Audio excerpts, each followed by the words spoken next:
Hello guys! Hello water sign, hello Pisces, Scorpio, and Cancer.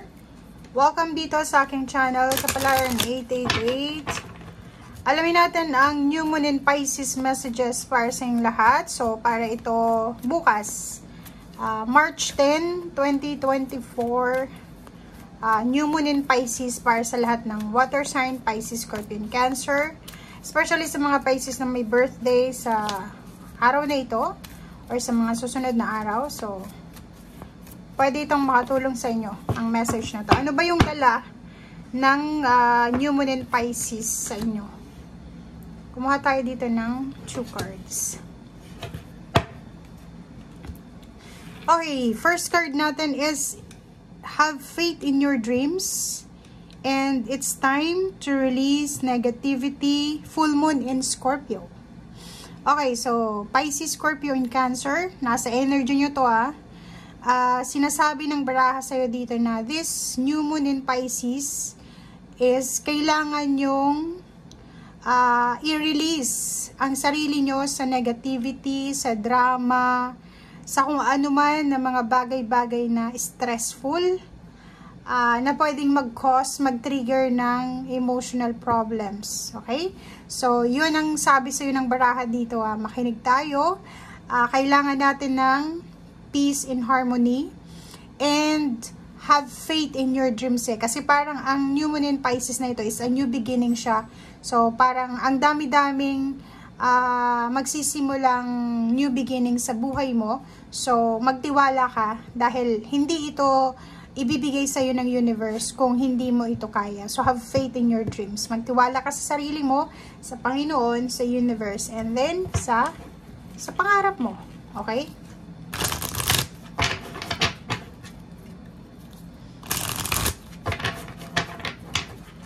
Okay, Pisces, Scorpio, Cancer.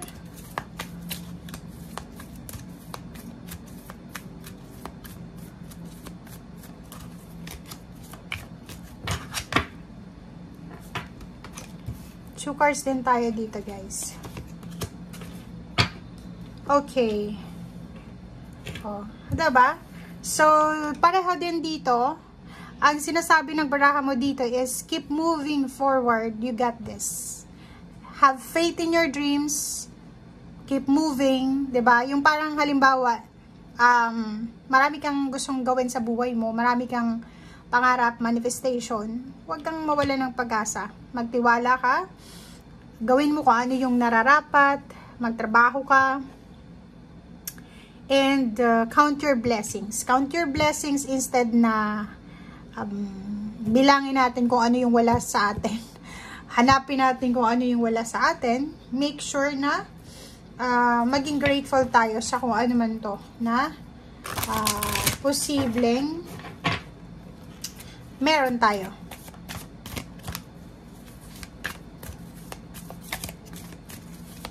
Okay. Pisces, Scorpio, and Cancer. First card. Isa pa. Okay. First card is 21 books 3. Wow. Nakikita ko sir dito yung yung iba sa inyo dito, water sign, Pisces, Scorpio, and Cancer. Parang nagbaplano kayo, nagbabalak kayong mag-travel. Yung iba nagbabalak na umalis, nagbabalak kayong umalis sa comfort zone nyo, or yung iba sa inyo dyan is nagbabalak kayong ng relocation. Relocation, or pwedeng pagbabago siguro ng ng mindset or ng nakaugalian, nakagawian, parang ganon. So, comment down below if resonated ka dito. Okay? Pwedeng yung iba sa inyo dito is nagre-research kayo, researching sa mga bagong lugar na pwede nyong lipatan. O yung iba sa inyo dyan is nagre-research kayo, naghahanap kayo ng kung saan kayo pwedeng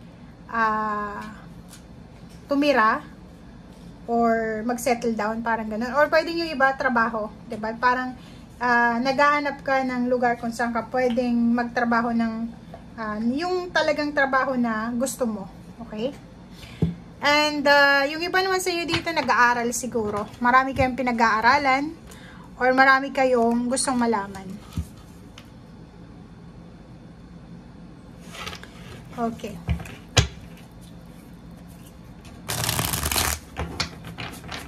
Pero travel talaga to eh. Pwedeng may binabala kayong pagta-travel. Or pwedeng relocation siya.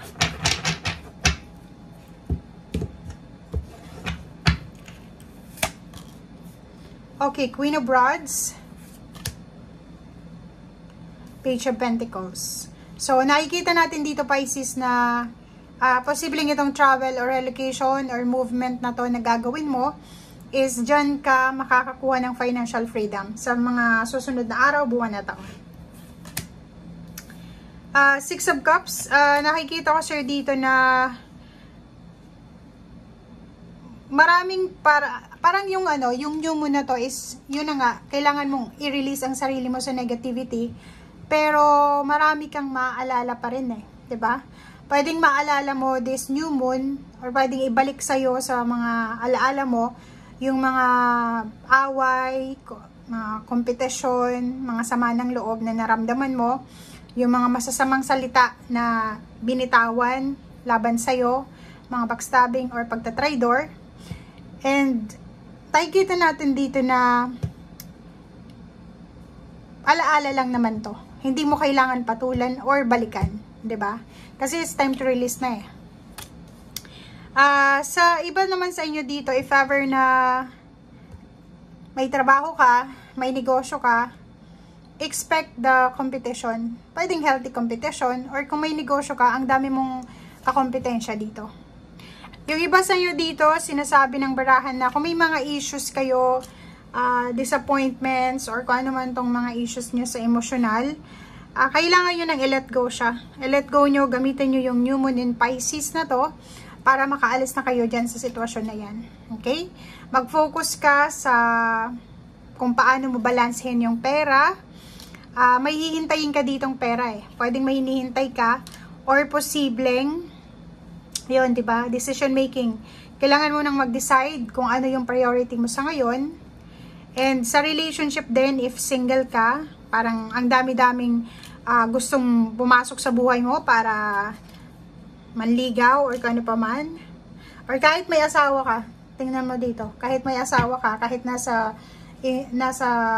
commitment ka, marami pa rin magpaparamdam sa'yo. So, be careful kasi ang new moon na to is pwedeng magdala din sa inyo ng temptation na matempt ka, na halimbawa may asawa ka, tapos bigla kang may in love sa iba or magkakagusto sa iba. So, yun lang yung kailangan mo iwasan.